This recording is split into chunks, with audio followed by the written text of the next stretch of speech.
Another important point which we often misfelt and finding the difference in case of different mirrors. And we thought all the spherical mirrors they behave in the same way, and even the spherical mirrors behave just like a plane mirror. That's what we discussed. Because we usually misfelt.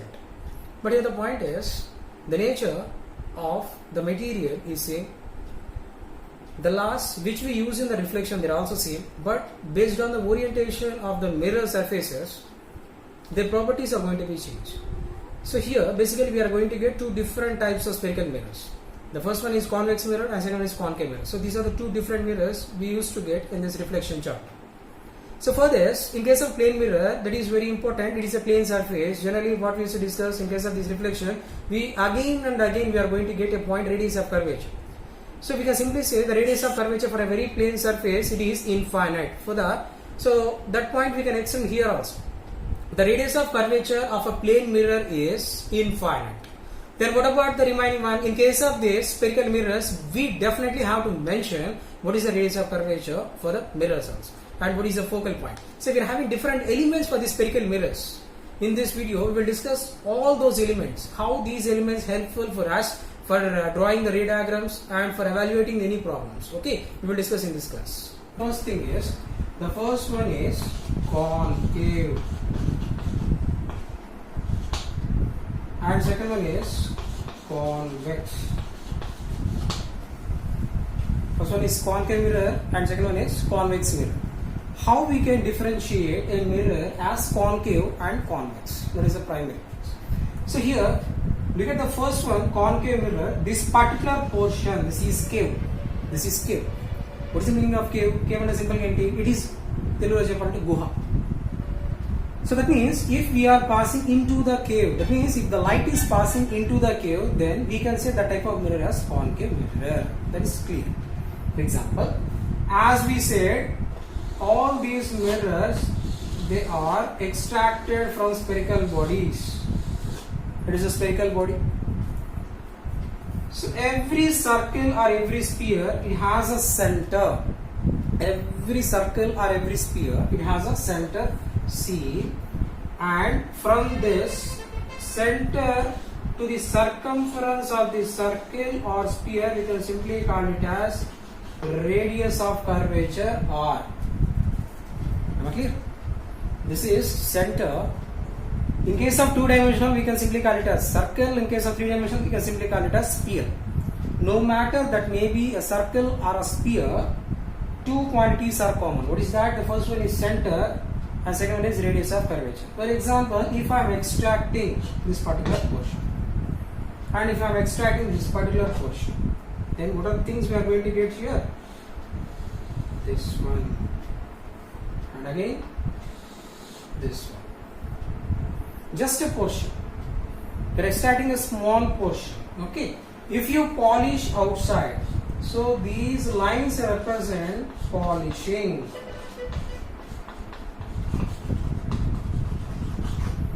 These lines represent polishing. Okay. For this glass surface, you are polishing one end, automatically it will behave as mirror.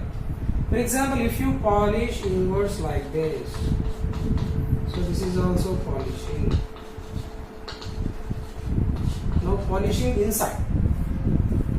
Now polishing inside and outside is the reflecting surface, and here polishing outside and inside is the reflecting surface.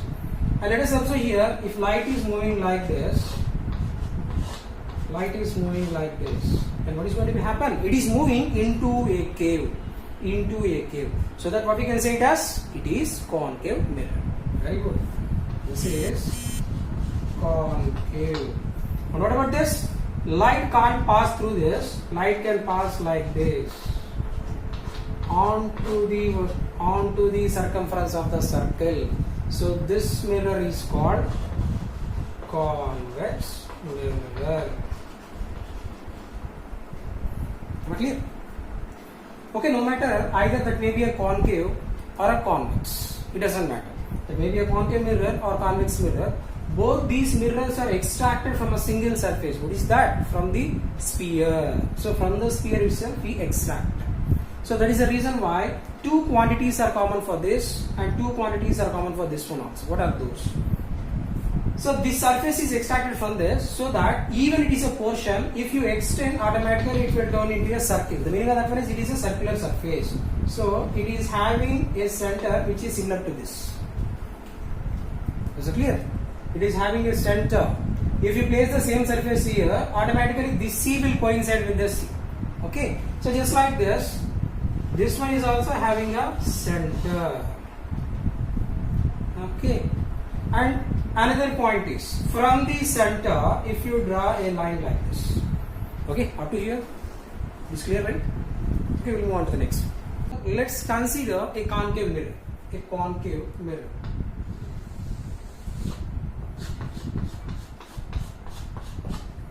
Okay, it is polished outside. We can simply say it as a concave mirror because the reflecting surface is inside. Fine. So now for this we have a center. We can simply call it as center of curvature also. Fine. Now you have to take a point. You have to take a point on this mirror in which that point will make this entire mirror into two equal parts. For example, I took the point here. I took the point here, P. This P is known as pole. Pole of this mirror. Okay. What we did? We took a concave mirror and we choose a point on the circumference of this mirror at which it will make the entire mirror into two equal halves. Now just connect these two. Now just connect this. So the point, otherwise the line joining between this pole and center. This pole and center. What we did? We choose a point on the circumference of this concave mirror in which this entire mirror will be, that will make into two equal parts. From that point, I just draw an imaginary line onto the center of curvature. So this particular line, which will join this pole to the center, is called principal axis. This is called principal axis. Very good. Understand? Now we have 3 points. What is that? Center of curvature, already we have this, and also a point on the mirror which will make into two equal parts, which is pole, and the imaginary line which is drawn from pole onto the center of curvature. This is called principal axis. Is it clear? Now the distance from pole to center. The distance from pole to center is called radius of curvature, R. Am I clear? This is radius.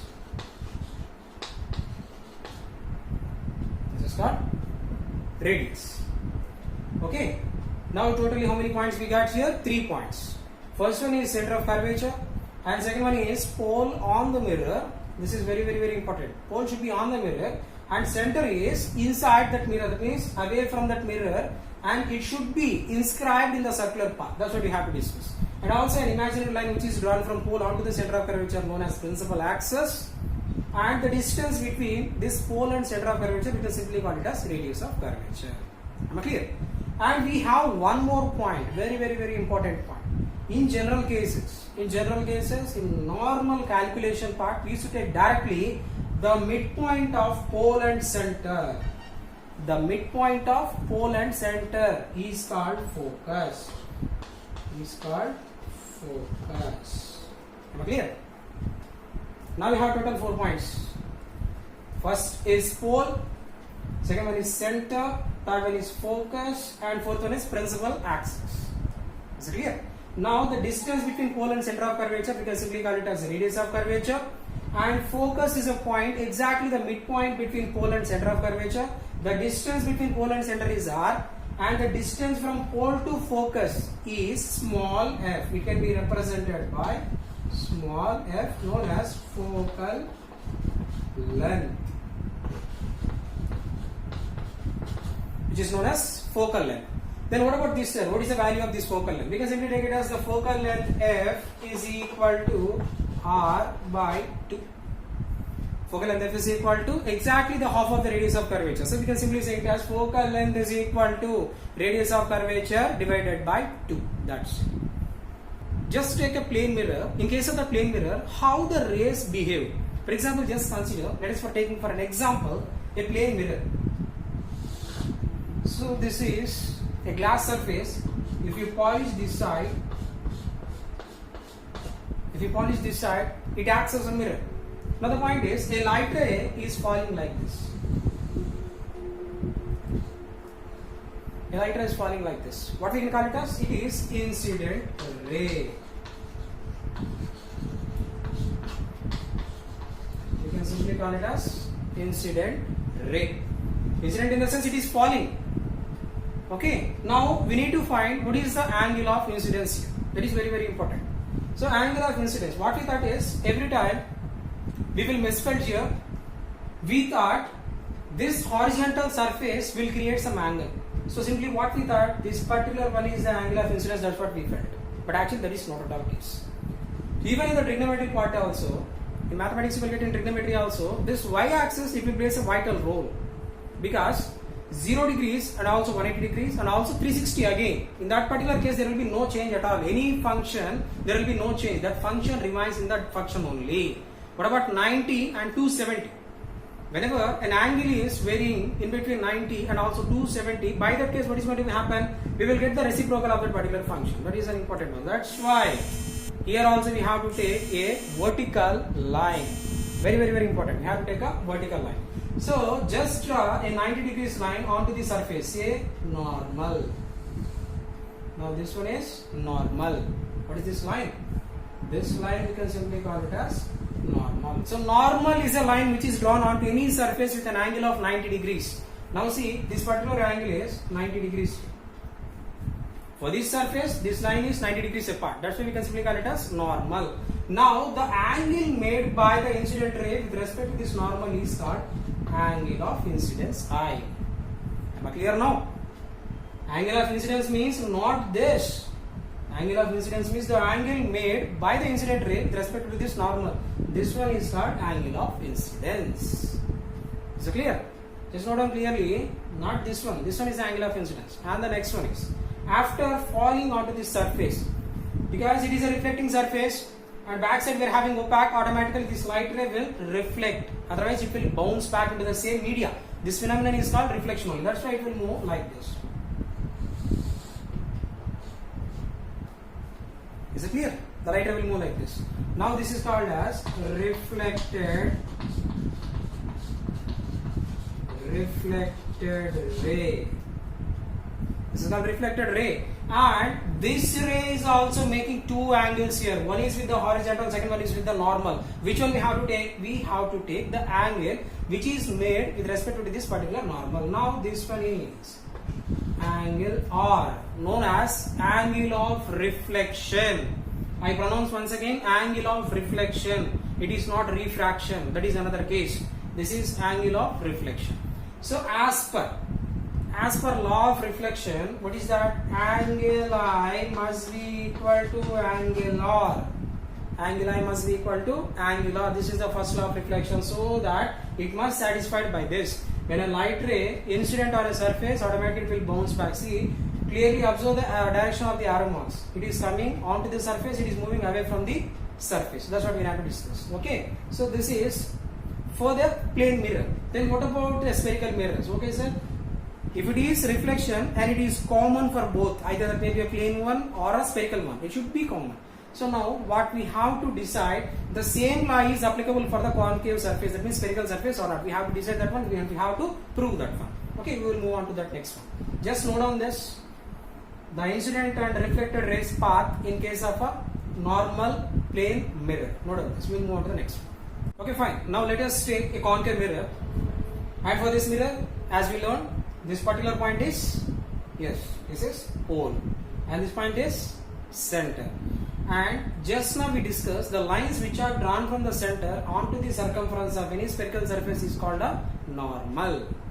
Is it clear? Now we have to satisfy what is that condition? Angle of incidence must be equal to angle of reflection. For example, if a light ray falls like this,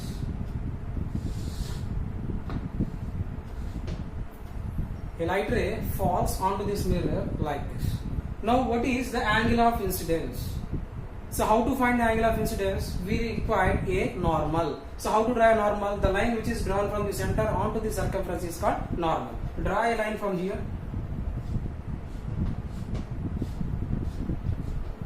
Now what is this? This one is normal. And the angle made by this light ray with this normal is called angle of incidence. Angle of incidence. And what is going to happen now? Based on the first principle, angle of incidence must be equal to angle of reflection, so that the light ray will move back like this. Now this is angle of reflection. Am I clear? Understood? So what is going to happen here? A light ray falls on the surface of a concave mirror like this, and we draw a line from center onto that incident point. The line is called normal. It makes an angle of I, and based on the first law of reflection, it will make an equal angle. Here the point is angle I must be equal to angle R. This is the first law of reflection. So that based on this particular one, it will returns back into the same media, so with an angle R. Okay, even this angle is also measured with respect to this normal only. Am I clear? Okay. Now, what is the second law of reflection? Incident ray, reflected ray and normal, all three must lay in the same plane. So here also, this is incident ray, this one is reflected ray, and this one is normal. All the three rays, they lie in the same plane only. For example, if it is an XY plane, this is X axis and this is Y axis, this is XY plane, this entire XY plane, all these three remains in the same plane. So that we can simply call it as the second law of reflection is also satisfied in this case. Now we will find what exactly the focus is. For finding this focus, we require a few rays. Already I told you those rays are paraxial rays. Paraxial rays. Okay, let us consider a few paraxial rays.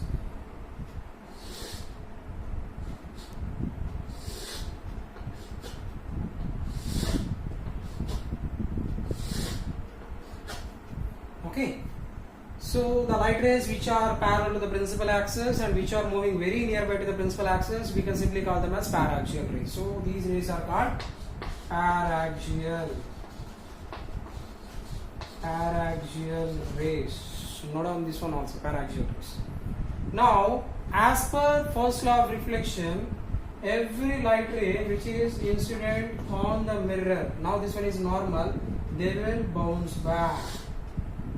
And you can draw normal for each and every light ray. They will bounce back like this. Now the light rays after reflection, all these light rays will meet on a point on the principal axis. This particular point is called focus, otherwise focal point.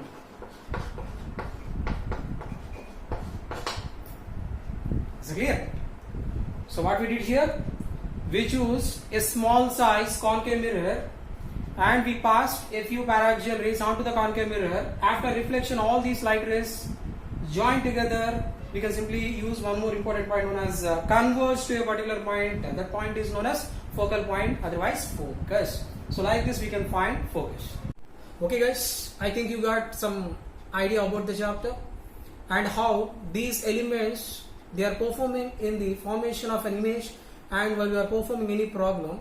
So these are some of the details related to this concave mirror. In the next section, we will discuss about the convex mirror. You may feel, sir, why we are taking this much lagging?